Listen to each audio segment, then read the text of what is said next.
10টা বাজে ঘুমাইলা, 11টা 12টা 1টা 2টা 3টা 4টা 5টা 5টা 15-তে অথবা 5টা 20-এ গিয়া ফজরের জামাত।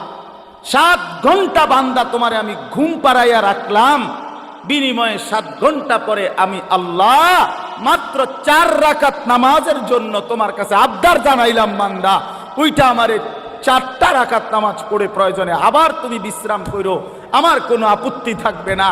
তুমি নাফরমান, সেই মালিকের দেওয়া 7 ঘন্টা 6 ঘন্টা ঘুমাইয়াও তুমি 4 রাকাত নামাজের জন্য উঠলা না।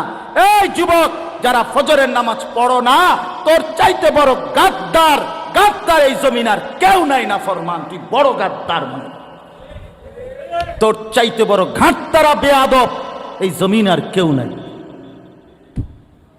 মনে রাখিস বেটা, বেনামাজির মতো অসভ্য, বেনামাজির মতো বেয়াদব আল্লাহর জমিন আর কেউ নাই। যার কপালে সেজদা নাই সে মানুষ না, ওই জানোয়ার, ওই জানোয়ার বেটা, ওই জানোয়ার। এটা আমি বললাম বেটা, হিম্মত থাকলে প্রতিবাদ কর বেটা। যে কপালে সেজদা নাই ওটা শয়তান, শয়তান, এটা ইবলিস, এটা ইবলিস, শয়তান, এটা শয়তান, শয়তান। এটা কেন সেজদা দিবা না? এই নাফরমান, তোমরা যারা সেজদা দাও না, কেন দিবা না বলেন, বলেন?